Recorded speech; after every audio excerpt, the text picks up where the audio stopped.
손준성이 그 두 번째 입장문에서 뭐라 그랬냐면 공수처에서 저의 결백을 밝혀달라. 무언 결백이 나 진짜 검사들은요 하나같이 왜 이런 짓을 할까요? 자기들의 유구한 전통이 있지 않습니까? 1도 2부. 일단 도망가고 두 번째는 부정해라. 지금 쓸 백은 없죠. 예. 3백? 그렇죠.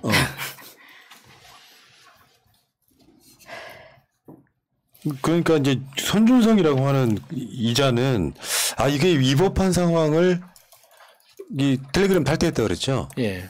이 상황을 벗어나서 이제 형사처벌 받지 않겠다 쪽으로 가는데 손준성이 보낸 건 맞아.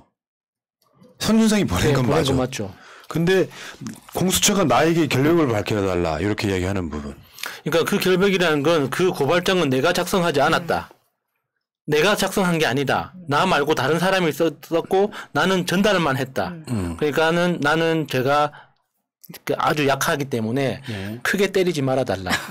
예쁘게 봐달라 이런 소리 아닐까요? 예. 이런 것도 있어요. 그 일설에 의하면은 지금 그 재판 조회하는 거 있잖아요. 접속자가 누구냐. 예. 그것은 사실 이미 밝혀졌다라고 해요. 근데 그건 손준성이 직접 안 했다라고 하면 이제 꼬리에 꼬리를 자르고 꼬리가 꼬리를 자르고 그러니까 이러면 윤석열이 난 손준성 안 친해. 그러면 손준성이 받았을 때는 이거 내 손에서 처리하는 소리구나. 손준성 마찬가지 아닐 거예요. 자기가 직접 조회를 하지 않고 부하 직원이나 다른 검사를 시켰다면 또 다른 문제가 되는 거잖아요. 예. 그러니까 지금 김웅하고 손준성은 그런 위치에 놓여 있는 거예요. 나는 적극적으로 개입도 하지 않았고 지시도 하지 않았고 그냥 전달만 한 거다까지는 인정할 수 있는. 그러니까 형사 사건으로 친다면 그런 하나하나가 다 중요하겠죠. 고발장을 누가 썼느냐. 그 형사사법 포털에서 누가 검색을 해가지고 판결문을 다운로드 받았느냐. 이런 그 세세한 거 하나하나가 다 중요하겠지만 이거는 정치적인 사건이란 말이에요. 기본적인 얼개는 하나도 변한 게 없습니다. 검찰에서 고발장이 국민의힘으로 넘어갔어. 국민의힘으로 넘어간 고발장이 실제 고발장으로 작성이 돼가지고 다시 대검에 접수가 됐단 말이에요. 그 세 개 포인트는 중간에 누가 작성을 했든 다운로드를 누가 받았든 상관없이 그대로 고정돼 있는 거 아닙니까? 중요한 건 그 그림이 중요한 거지. 손준성이 뭘 했느니 안 했느니 그게 지금 와서 뭐가 무슨 중요도가 있다고 따집니까 그거. 네. 이 윤석열 고발 사주 의혹 타임라인을 한번 볼게요. 그러니까 지금 가장 큰 거는요. 선거 개입이에요, 사실은. 선거 개입이라고. 요 타임라인 보시면요. 2018년 3월 31일 날 울산시장 선거 개입 관련 자유한국당이 황운하 청장을 고발합니다. 2020년 3월 31일 MBC가 검언유착 의혹을 보도합니다. 2020년 4월 2일 윤석열과 한동훈이 전화통화 12번 합니다. 거기에 권순정 대검 대변인, 손준성 수사정보정책관, 한동훈 이 세 사람이 45차례 카톡 단체 대화를 합니다. 그리고 2020년 4월 2일 날 윤석열과 한동훈이 전화통화를 17번 합니다. 하루에. 둘은 사깁니다. 그다음에 권순정 대검 대변인, 손준성 수사정보정책관, 한동훈 검사장이 30회 단체 카톡 대화를 합니다.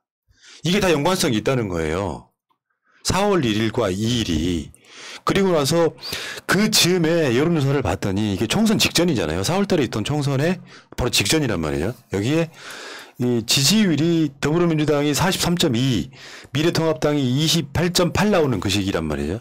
그러니까 선거에 질 가능성이 되게 높아진 상황이었단 말이에요. 그래서 2020년 4월 3일 날 1차 고발 사주를 해요. 이게 결국 실행되지는 않았지만 이게 즉시 2020년 4월 6일 날 월성 원전 조기 폐쇄 사건 시민단체가 고발합니다. 수사하라고 이제 계속 흔들기가 시작되는 거죠. 민주당 선거 폭망해라 이 시도란 말이에요. 이게 안 되니까 2020년 4월 8일 날 2차 고발 사주를 해요. 그러면서 동시다발적으로 울산시장 선거 개입 사건 이진석 실장, 송병기 전 부시장 검찰이 기소를 합니다. 선거를 앞두고 계속해서 지금 그 상황이 벌어지고요. 그리고 나서 4월 15일 날 총선이 일어났는데 민주당이 180석 가져가는 사건이 벌어지죠. 근데 이제 민주당이 이긴 건 맞는데 자기 장모나 자기 부인 등을 고발한 정말 꼴보기 싫은 놈 하나가 있잖아요. 최강욱 대표예요. 그러니까 2020년 7월 27일 날 손준성이 전달했다고 하는 그 고발장을 갖고 법세련이 최강욱 대표 검언유착 의혹 관련 고발을 합니다. 물론 법세련한테 갔다는 증거는 없어요. 근데 지금 미루어 짐작했을 때 법세련한테도 검찰이 내려보낼 가능성이 있는 거예요. 이 고발장도 공개해서 네. 한번 신청해가지고 봐야죠. 이런 것들 때문에 지금 최강욱 대표는 지금 의원직 날아가게 생긴 건도 하나 발생한 거거든요. 최소한 네 국회의원 배지는 내가 뗀다. 요 뭐 약간 보복 느낌이 있고요. 요 타임라인 속에 들어 있어요, 이게. 이게 그러니까 지금 그 손준성, 김웅 등의 이 전달했던 검찰 하명 고발장이 드러나지 않았다면 그냥 이게 많은 것들이 우연의 일치겠지라고 넘어갈 수 있는 사건들이 다 의혹이 풀린 겁니다, 이게. 근데 손준성은 나는 저의 결백을 밝혀달라 했는데 이게 뭐가 결백하다는 걸까요? 그러니까 손준성이 도대체 그 자기 개인적으로 어떤 판단을 하고 있는지 좀 정말 궁금한 게, 그러니까 손준성이 나의 결백을 뭐 밝혀달라, 그 공수처가 더 적극적으로 수사를 해달라고 이야기하는 건 결과적으로 윤석열이 대통령이 될 수 있다는 어떤 개인적인 판단이 있기 때문에 하는 거라고 생각하거든요. 그게 진짜 진심인 건지. 아, 근데 그건 이렇게 생각합니다. 그러면 다른 계산이 깔려 있는 건지 좀 이해가 안 돼요. 지지율이 계속 빠져도 정치하는 사람들이나 아마 우리 방송 지금 보시는 분도 똑같을 거예요. 이재명 지사 지지자 입장에서는 윤석열한테 지지율이 한참 떨어진다고 나와도 이건 여론조사 안 믿어라고 생각합니다.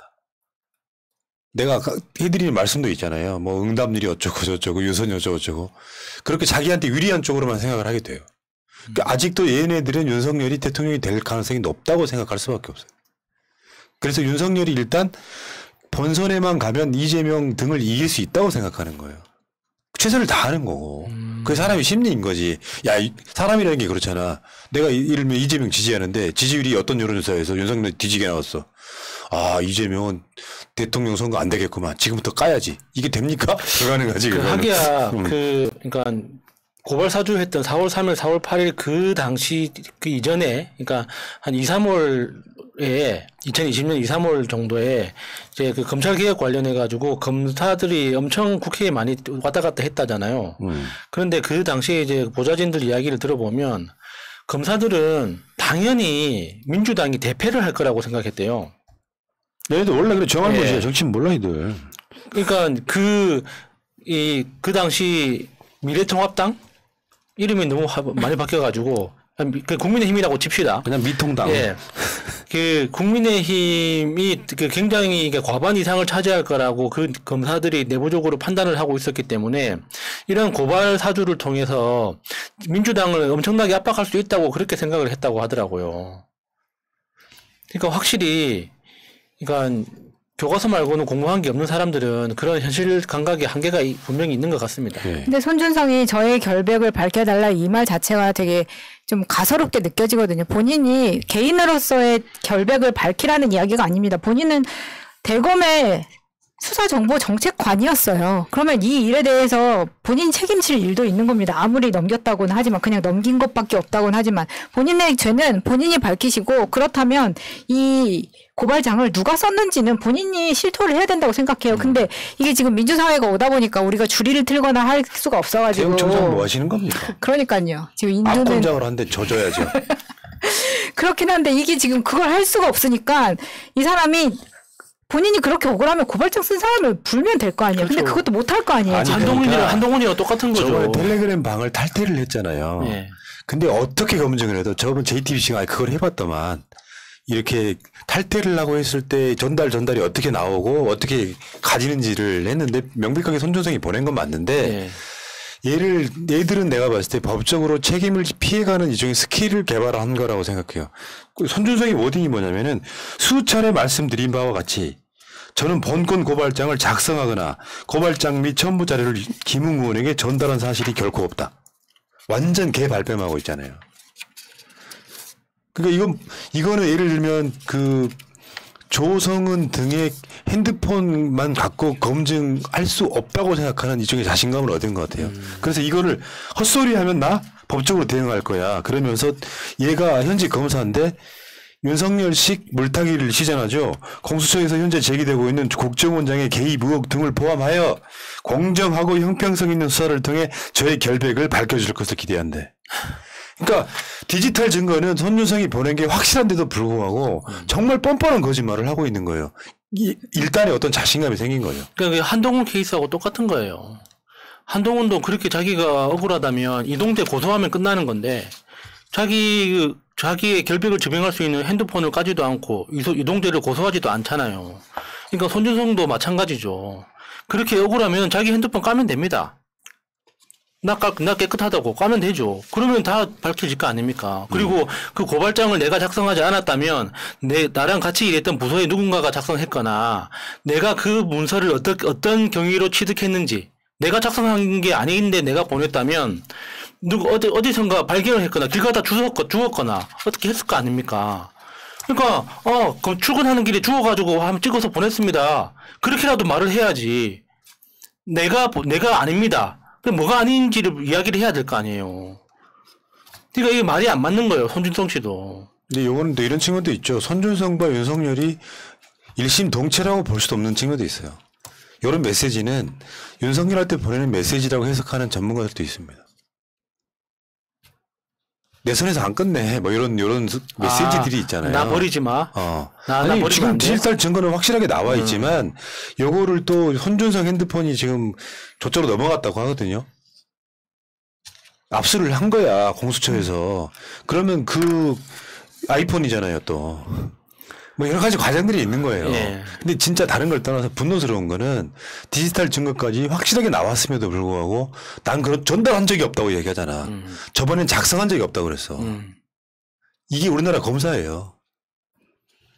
진짜 검찰의 민낯을 이렇게 낱낱이 보는 게 지금 70년 만에 거의 처음이라고 볼 수 있는데 검난부터 시작을 해가지고 손준성을 처벌을 하느냐 윤석열을 처벌하느냐 사실 실제적으로는 그렇게 큰 수확을 얻을 수 없다라는 이야기도 있지만 어쨌든 검찰 수사권 기소권 뺐는데 크게 사용만 한다면 그걸로만으로도 대다수의 국민들이 만족할 수 있거든요. 이 꼴을 언제까지 봐야 되느냐. 그리고 가장 무서운 건 다음번에는 그냥 일상 국민인 내가 그 차례가 될 수도 있다라는 두려움을 심어줬고 이 사람들이 제가 제일 괘씸한 거는 이런 거예요.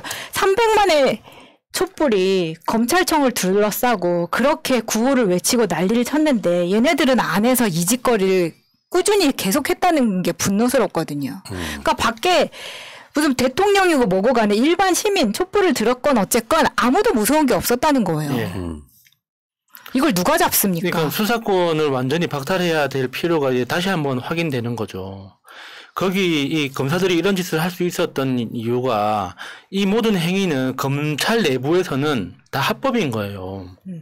그러니까 기소편의주의라는 건 내가 어떤 사건을 다룰지 내가 어떤 사건을 범죄라고 내가 판단할지에 대해서 완벽한 자유를 주는 거기 때문에 그 과정에서 어떤 범죄 정보가 내부에서 유통되든지 다 자기들 마음이거든요. 그러니까 내가 범죄라고 생각하면 범죄인 거예요. 그러니까 검찰 여기에서 관련된 검사들이 다 그렇게 똑같이 이야기하잖아요.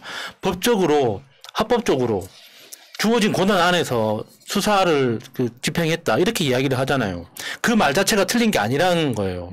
그 근본은 검찰이 수사권을 가지고 있기 때문에 생기는 불합리들이거든요. 예, 맞습니다. 그러니까 우리가 이런 막 그 디테일한 거에 너무 막 집착하기보다는 이걸 어떻게 앞으로 얘네들이 이런 짓 못하게 만들 것인가에 대한 네. 그 논쟁들이 같이 되줘야만 이게 진짜 검찰 개혁이 되는 거지. 법만 바꾼다고 크게 달라지지 않더라. 알고 보면 결국엔 그런 거 있잖아요. 검수완박이라는 게 이제 경찰은 수사력이 떨어지니까 검찰한테 수사권 중요한 건 6개 남기자고 하면 사실은 검찰한테 수사권을 다 준 거나 똑같은 효과가 있었던 거거든요. 그러니까 그런 건 검찰 개혁이 아닌 거예요. 다시 돌려주더라도 한번 잘못했을 때 제대로 뺏어갖고 얘네들이 그 역사에 잘못된 짓거리를 하면 또 수사권 뺏긴다라고 하는 그런 교훈을 남겨주는 게 낫지. 어차피 중대범죄 6개를 제외하고 나면 지금도 경찰이 해왔던 거거든요. 근데 이런 짓거리를 하고 있는 거잖아요, 지금. 그 부분은 어쨌든 손준성하고 윤석열하고 여러분들이 보시기엔 다 한 몸으로 보이시겠지만요. 한동훈이나 이 관계들이 다 미묘하게 서로 다른 존재들입니다. 가장 중요한 건 뭐냐. 내가 먼저 사는 거예요. 이걸 지켜보는 재미도 있고. 이거 결론을 다시 말씀드리면 윤석열이 홍준표 캠프의 그 이필원인가 하는 사람을 딱 찍어서 공격할 필요는 없었어요. 제가 봤을 때 이런 상황이 되면 진짜로 내부 전쟁이 더 중요해졌습니다. 박지원은 그냥 양념이고요. 이 새끼 봐라, 이거 내가 만나서 술 사줬더니 이 새끼가 나이가 한 20살 어린 놈의 새끼가 싸가지 없이 나랑 술 마신 적 없다 그래? 나 다 기록해 놨어, 이 새끼야. 이렇게 그러니까요. 영감님께서 참 아이고 참 알겠습니다. 일단 1부 끊고요.